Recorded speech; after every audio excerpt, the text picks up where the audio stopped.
You're watching NASA TV. Good morning from NASA's Johnson Space Center in Houston. We are thrilled to be joined today by NASA astronaut Mark Vande Hei, who returned to Earth last Wednesday, March 30th, after a record-setting 355-day mission to the International Space Station, the longest spaceflight ever by an American astronaut. Mark, congratulations on a successful mission, and thank you for joining us today. It has been wonderful to watch you performing important science on board the station for the past year, but it's also great to have you home. Now I'll hand it over to Mark for remarks, and then we'll take questions. Media on the phone, please press star 1 to ask a question and star 2 to withdraw a question if it's already been asked. You can also ask questions on social media using the hashtag AskNASA. Mark? Thanks, Megan, and thanks to everybody for joining us here today. As Megan mentioned, it was a 355-day mission. I keep hearing about this being a record-setting mission, but I really want to deflect that as a record, not my own personal record so much as a record for the whole team, because this type of long-duration flight is something we need to do to help further our ability to explore further and further away from our home planet Earth. We had 60 to 100 experiments going on at any given moment on the space station. Some of those we didn't have to interact with other than making sure the facility was working properly. Other ones we got to interact with directly. One that comes to mind is celestial immunity, where we were able to take cells donated from younger adults and older adults and inoculate them to see how our immune systems react to the rigors of spaceflight. So that's, again, one example of many, many more types of science we were doing on board. I really don't want to talk too long right now because I've always had more fun answering questions and talking to you about what you want to hear about rather than what I think you want to hear about. So let's get going. Let's do it. We'll take the first question from Marcia Dunn with the Associated Press. Welcome back, Mark. As NASA's new space endurance champ who saw a tourist drop by the space station, I'd like your take on the upcoming Axiom mission, if I might. My understanding is the Axiom crew is going to have pretty much free reign on the U.S. side of the station. And what are your thoughts about that? Could that be intrusive, even dangerous, or maybe it's nice to have non-traditional visitors to break up the monotony, and maybe also a quick rundown on how you're feeling.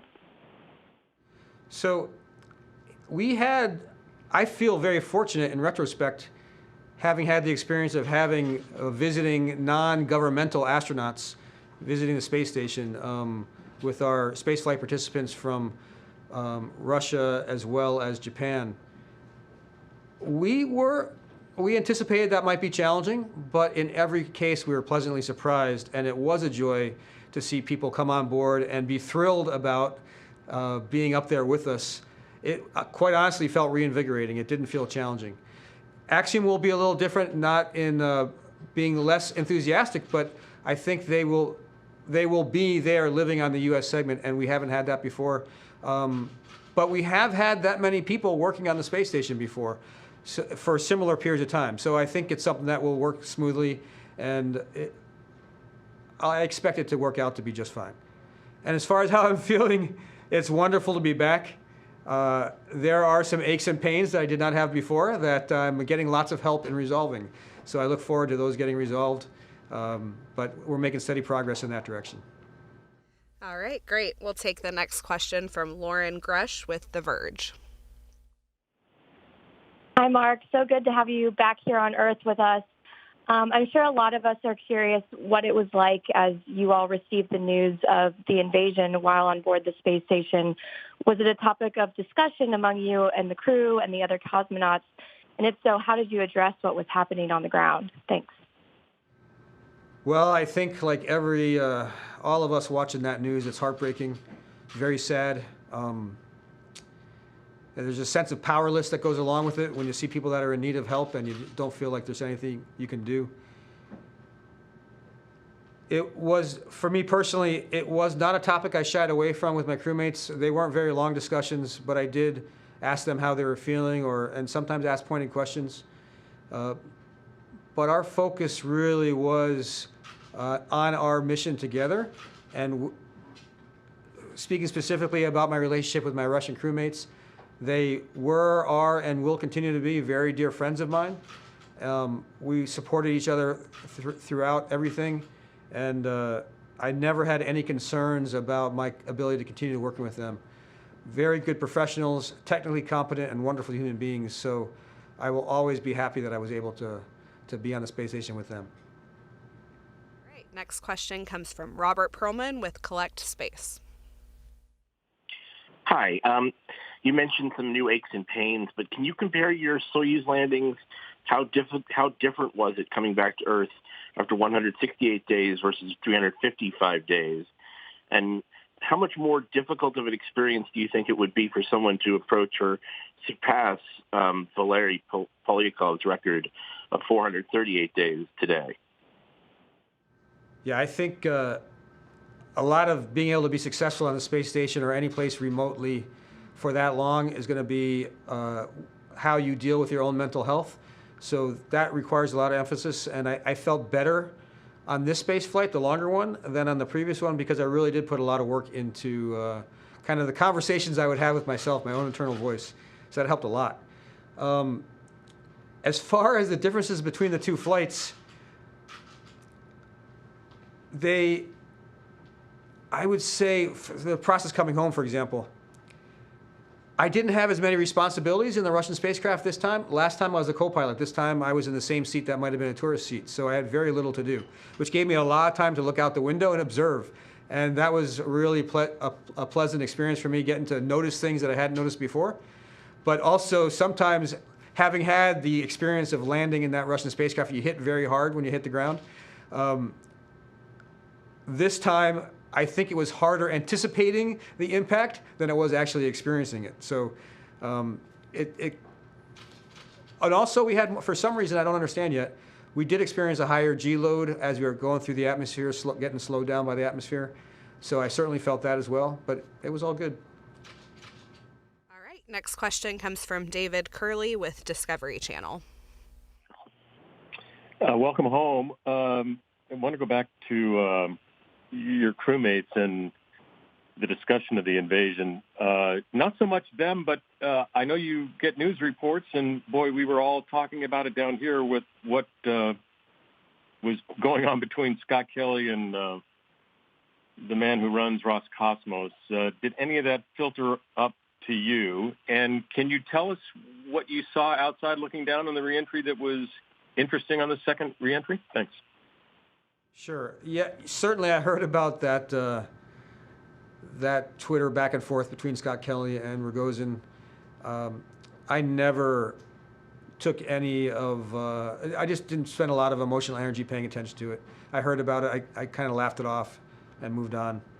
The re-entry, interesting things about re-entry, kind of out of my peripheral vision, you see a lot of sparks as the spacecraft heats up and parts of the spacecraft ablate away. That's one of the ways the spacecraft is designed, to get rid of all that energy, and so we don't experience the heat inside.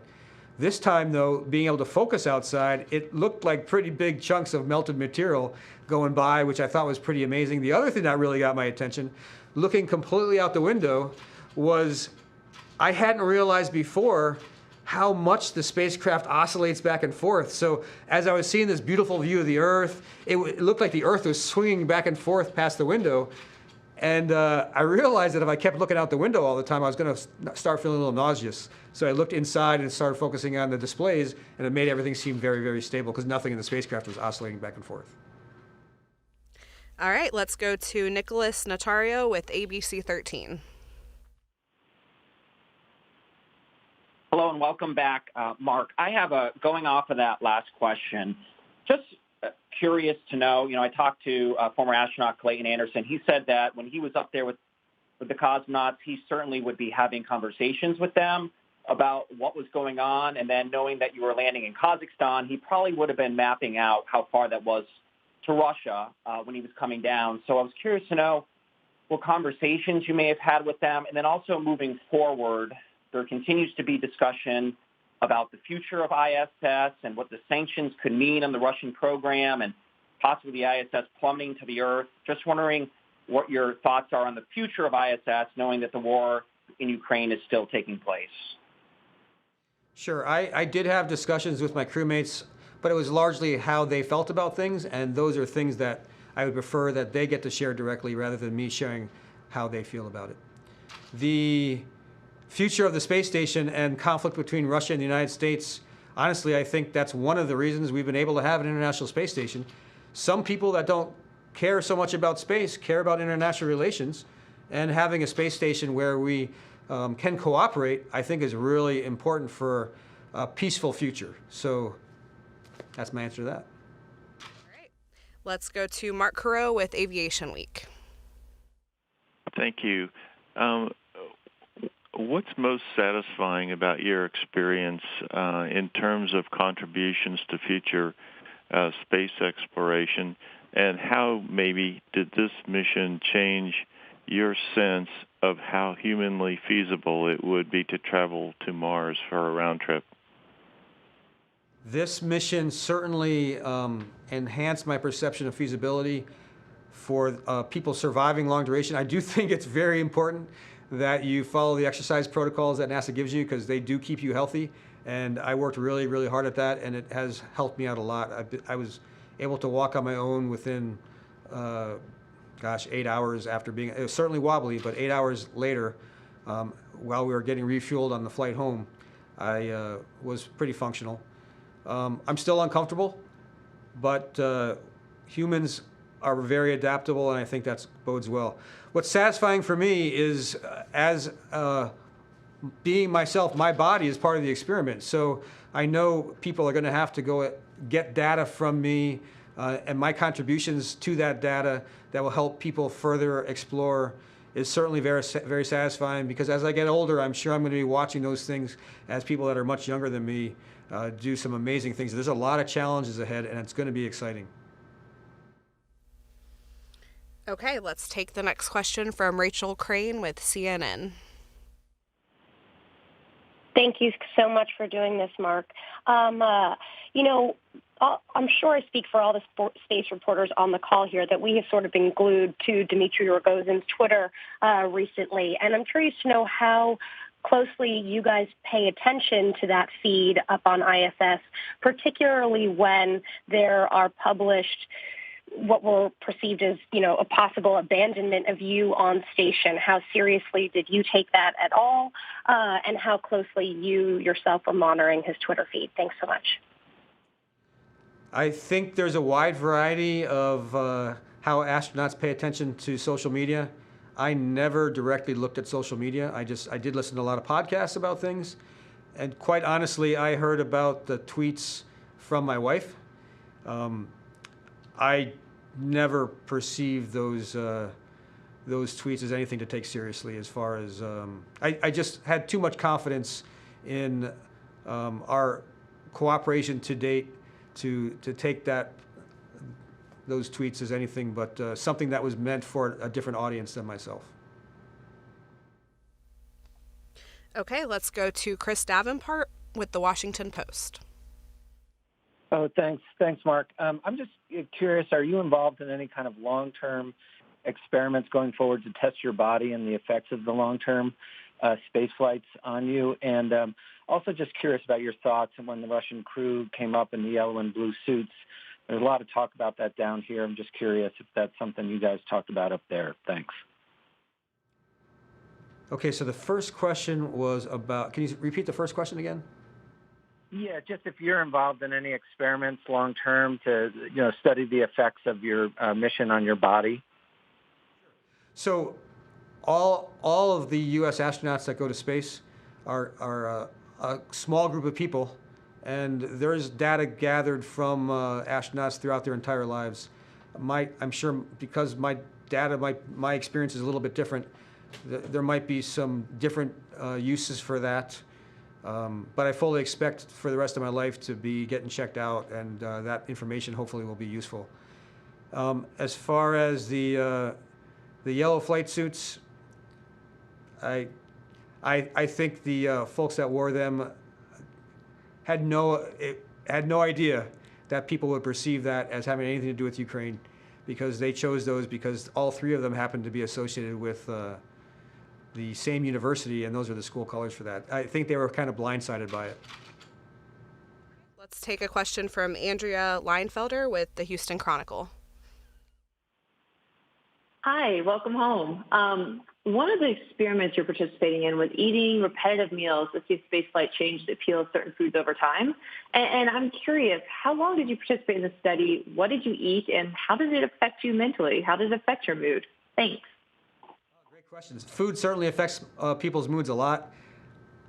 It's interesting. I never perceived it as a repetitive study. I actually felt like I had a tremendous variety of food. There were some requirements for me to eat a minimum amount of fish. I like fish, so they actually had to tell me to eat less fish. I had a minimum requirement for fruits and vegetables as well, and lycopene-rich foods. But all those foods are types of foods that I enjoy, so it didn't seem restrictive at all. Okay, we have a couple of questions coming in from social media. On Twitter, one person's asking that space flights can have a negative effect on your eyesight. Have you noticed any differences with that? It's a great timing for that question. I just got my eye exam yesterday. I'm happy to report that there's no change in my prescription. I wasn't certain that was going to be the case, but I wouldn't be surprised as just getting older that I'm going to have changes in my prescription. So for me, fortunately, there was nothing. And I think my understanding is if even the changes people might have experienced, those have been able to be recovered from so far. We are paying very close attention because there is a risk of that. And our eyes get studied very carefully. We do lots of data gathering on the status of our eyes with some very impressive equipment while we're in orbit. All right. And we have a lot of people on Twitter asking, do you wish you had 10 more days in space to make it a full year? Wow, interesting question. Only because it would make the sound bites shorter. That would be it. I'm very happy to be back. If it ended up being 300 days, I still would have felt really good about the mission. It was not about any record for me at all. It's just the opportunity to work with a really good sense of purpose in a job where we get to help out all of humanity. The number of days was not that important to me, and I think that helped me react to whether it was going to be comfortable with it being either a shorter mission or a longer mission like it turned out to be. Another question from Twitter, what will the next few months look like for you? What will your rehab be like? I've got a couple hours of rehab every day, including weekends, with some very good folks.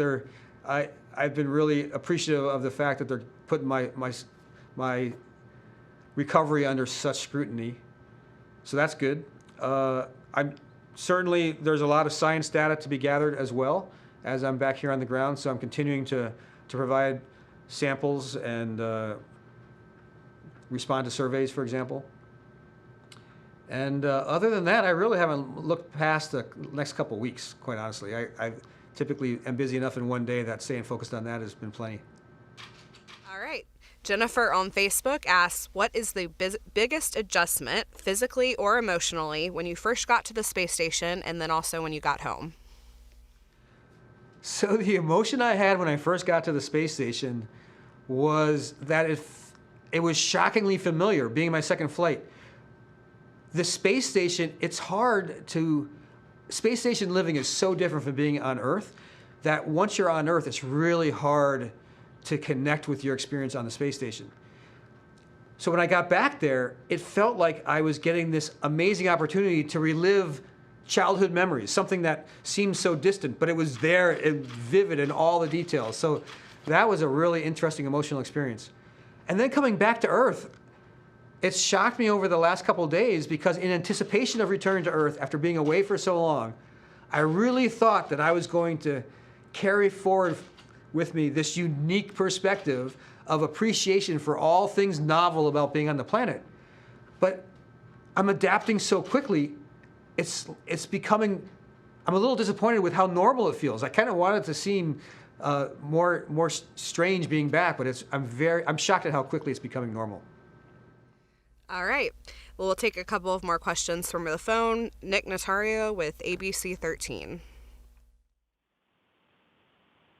Hey, Mark, question. How how do you want your record-setting mission to be remembered? Do you want it to be remembered for showing how, despite what was going on Earth with the conflict, that cooperation can still exist in space, or do you want it to be remembered for contributions for what could come with deep space exploration? And then a second question, now that you're back in Houston, which is known for its amazing food, what was the first thing you did or ate once you came back to the Houston area? Okay, so the first question, I want this 355 days to be remembered as the record that got broken. So I'm really looking forward to the next person doing something longer and us getting further and further away and exploring more. So I want this to be remembered as a stepping stone. As far as food, on the NASA aircraft that brought us back from Kazakhstan, one of my flight doctors had the makings of guacamole. And I had made it known that I really enjoy and looking forward to some good avocados. And maybe it's the fact that I hadn't had guacamole for 355 days, but that guacamole was amazing. It was really good. That's great. All right, the next one from Robert Perlman with Collect Space.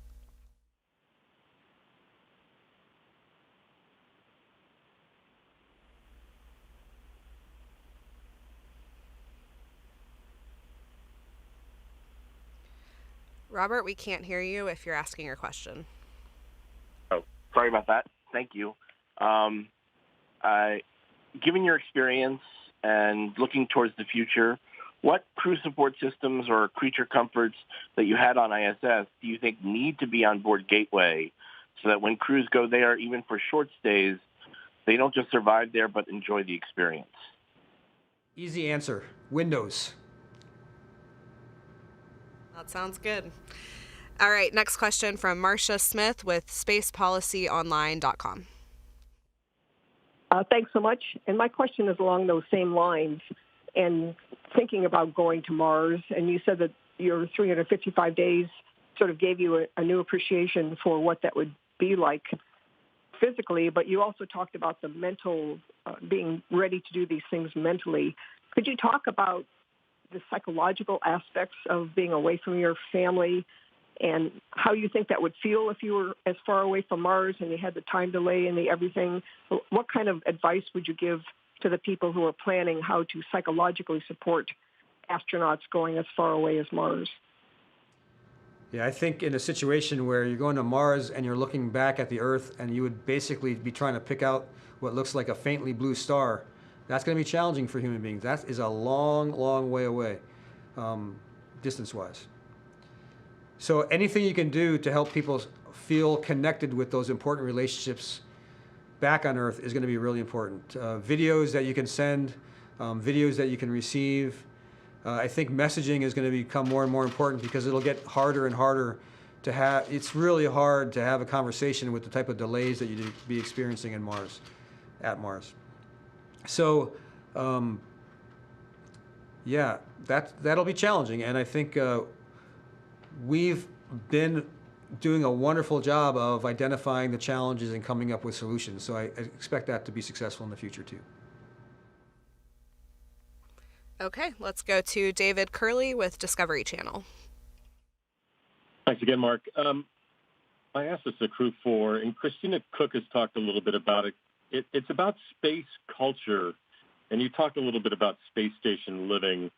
Can you describe what space culture, living with people in small surroundings and internationally as well, how is it different than being a regular old Earthling? So I think space culture changes with every group of people. I think it's probably to get a really good understanding of space culture is kind of like trying to get a really good understanding of the culture of a team that's trying to do some type of expedition like going to Mount Everest. It depends a lot on the personalities of the people that you're with. So I'm very happy to say that with all of my crews on orbit, the cultures were good. They were different, though. They were different ways to approach problems, different ways to resolve conflict. But in every case, everybody was very, very supportive of each other, and that was a crucial part of it. Being able to trust each other is an essential aspect of not just what I would call space culture, but any time you have a small group of people that's going to do something very challenging, isolated apart from a lot of other people. All right, we'll take a final question from Sophie Sanchez with Chicago Now. Hi, welcome back, Mark. Compared to your last flight, can you share what strengths you relied on most this flight? And since I'm assuming we'll see more long-term flights, what insights and takeaway do you have for new astronauts? Yeah, I was much better about carving out time most days, by and large most days, to meditate. And I think that really helped me be more aware of how I was reacting to things, and sometimes to just recognize that and decide to see things differently. And in general, for all of us, if we spend all day looking for the most negative things that are happening to us, it'll make our outlook on life pretty negative. And if we spend a little extra time focusing on the things to be grateful about, we'll end up feeling pretty good about things. So for me, I think noticing the times that I was reacting in a negative way and recognizing that I didn't have to do that helped me get through and recognize that, wait a minute, this is pretty cool. Even though this might be frustrating at the moment, trying to find a bag that's buried behind things and taking longer than I expected for it to take, I was still doing a pretty cool job, and I was looking for bags behind a lot of other cargo in space. So it helped out.